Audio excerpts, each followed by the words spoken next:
This concludes day 4. Congrats on making it so far, and congratulations on finishing your very own to-do list app. This app is fully functioning, albeit a little bit simple, so we'll take a look at ways in which we can improve it, make it more complex, and just add functionality tomorrow. But we'll just take a few minutes to summarize what we covered today, and this started in database operations. So we started by implementing our 4 functions after we just provided a quick implementation for these two. And modified this one a bit. So we have an add function, a retrieve all items function, an update function, and a delete item function. So hopefully you do understand exactly what's going on in each of those. If you're confused, then do go back and watch that section again. And like I said, go through with a couple of examples to see exactly how each one is going to work. Feel free to use log statements and print statements to kind of keep track of what's going on, or even use the debugger if you're into that. After database operations, we went to main activity. This is where we started the last section, in which we just determined where, when, and how we're going to call upon each of those 4 functions. So this first little block of functionality we implemented was to retrieve all of the items. It's an appropriate time and place to retrieve it in main activity when we're first loading up our list, and we want to do this before we pass our to-do items list, otherwise it is going to display an empty list. We're basically just calling upon that get function, and we're storing the results in a cursor, iterating through the cursor, adding to-do items to our list, and then we're displaying them. In our to-do items adapter, we implemented the delete functionality, which is just essentially getting the selected to-do item and deleting it from our to-do list. It's not only deleting it from the to-do items list, but also from the database itself by calling on our delete item function.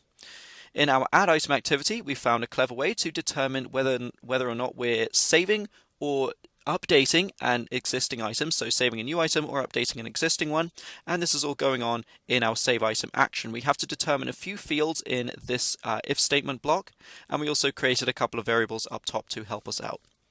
Okay, so like I said, the app is done. You could really, in theory, end this if you wanted and not watch tomorrow's tutorials, but I would recommend you do, as we're going to talk about some ways in which we can improve this, make this a little bit more complex, maybe add some new features into the app, so I'd highly recommend that.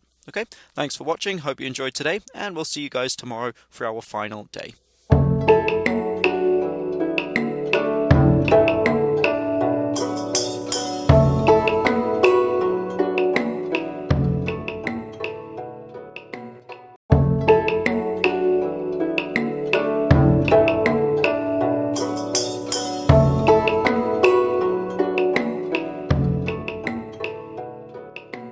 This concludes day 4. Congrats on making it so far, and congratulations on finishing your very own to-do list app. This app is fully functioning, albeit a little bit simple, so we'll take a look at ways in which we can improve it, make it more complex, and just add functionality tomorrow.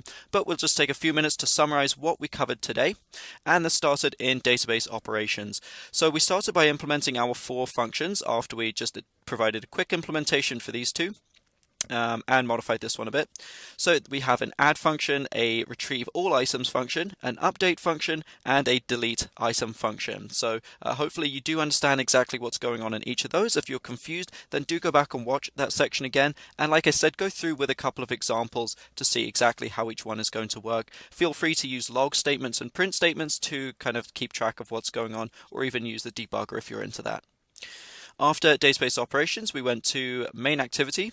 This is where we started the last section, in which we just determined where, when, and how we're going to call upon each of those 4 functions. So this first little block of functionality we implemented was to retrieve all of the items. It's an appropriate time and place to retrieve it in main activity when we're first loading up our list, and we want to do this before we pass our to-do items list, otherwise it is going to display an empty list. We're basically just calling upon that get function, and we're storing the results in a cursor, iterating through the cursor, adding to-do items to our list, and then we're displaying them. In our to-do items adapter, we implemented the delete functionality, which is just essentially getting the selected to-do item and deleting it from our to-do list. It's not only deleting it from the to-do items list, but also from the database itself by calling on our delete item function.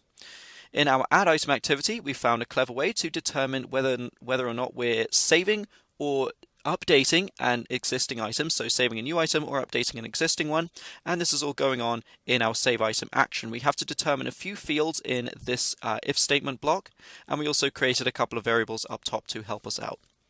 Okay, so like I said, the app is done. You could really, in theory, end this if you wanted and not watch tomorrow's tutorials, but I would recommend you do, as we're going to talk about some ways in which we can improve this, make this list a bit more complex, maybe add some new features into the app, so I'd highly recommend that. Okay, thanks for watching, hope you enjoyed today, and we'll see you guys tomorrow for our final day.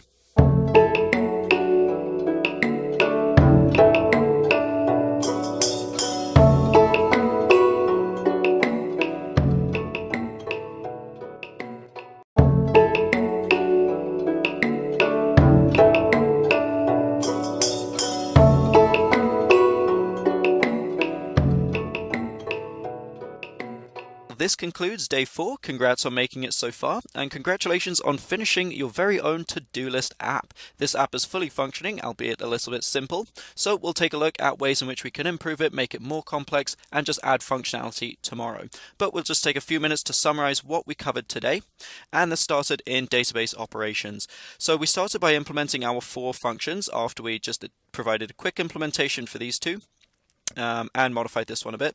So we have an add function, a retrieve all items function, an update function, and a delete item function. So hopefully you do understand exactly what's going on in each of those. If you're confused, then do go back and watch that section again. And like I said, go through with a couple of examples to see exactly how each one is going to work. Feel free to use log statements and print statements to kind of keep track of what's going on, or even use the debugger if you're into that. After database operations, we went to main activity. This is where we started the last section, in which we just determined where, when, and how we're going to call upon each of those 4 functions. So this first list block of functionality we implemented was to retrieve all of the items. It's an appropriate time and place to retrieve it in main activity when we're first loading up our list, and we want to do this before we pass our to-do items list, otherwise it is going to display an empty list. We're basically just calling upon that get function, and we're storing the results in a cursor, iterating through the cursor, adding to-do items to our list, and then we're displaying them. In our to-do items adapter, we implemented the delete functionality, which is just essentially getting the selected to-do item and deleting it from our to-do list. It's not only deleting it from the to-do items list, but also from the database itself by calling on our delete item function. In our add item activity, we found a clever way to determine whether or not we're saving or updating an existing item, so saving a new item or updating an existing one, and this is all going on in our save item action. We have to determine a few fields in this if statement block, and we also created a couple of variables up top to help us out. Okay, so like I said, the app is done. You could really, in theory, end this if you wanted and not watch tomorrow's tutorials, but I would recommend you do, as we're going to talk about some ways in which we can improve this, make this list a bit more complex, maybe add some new features into the app, so I'd highly recommend that. Okay, thanks for watching, hope you enjoyed today, and we'll see you guys tomorrow for our final day.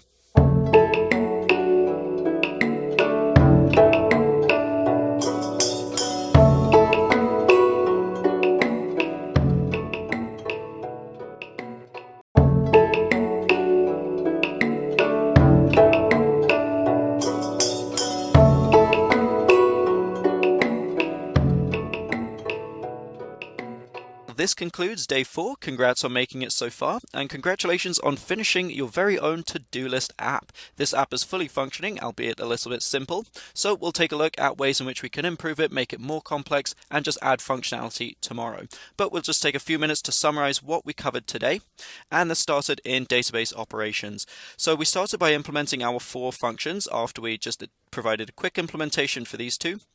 And modified this one a bit. So we have an add function, a retrieve all items function, an update function, and a delete item function. So hopefully you do understand exactly what's going on in each of those. If you're confused, then do go back and watch that section again. And like I said, go through with a couple of examples to see exactly how each one is going to work. Feel free to use log statements and print statements to kind of keep track of what's going on, or even use the debugger if you're into that. After database operations, we went to main activity. This is where we started the last section, in which we just determined where, when, and how we're going to call upon each of those 4 functions. So this first list block of functionality we implemented was to retrieve all of the items. It's an appropriate time and place to retrieve it in main activity when we're first loading up our list, and we want to do this before we pass our to-do items list, otherwise it is going to display an empty list. We're basically just calling upon that get function, and we're storing the results in a cursor, iterating through the cursor, adding to-do items to our list, and then we're displaying them. In our to-do items adapter, we implemented the delete functionality, which is just essentially getting the selected to-do item and deleting it from our to-do list. It's not only deleting it from the to-do items list, but also from the database itself by calling on our delete item function. In our add item activity, we found a clever way to determine whether or not we're saving or updating an existing item, so saving a new item or updating an existing one, and this is all going on in our save item action. We have to determine a few fields in this if statement block, and we also created a couple of variables up top to help us out. Okay, so like I said, the app is done. You could really, in theory, end this if you wanted and not watch tomorrow's tutorials, but I would recommend you do, as we're going to talk about some ways in which we can improve this, make this a little bit more complex, maybe add some new features into the app, so I'd highly recommend that. Okay, thanks for watching, hope you enjoyed today, and we'll see you guys tomorrow for our final day.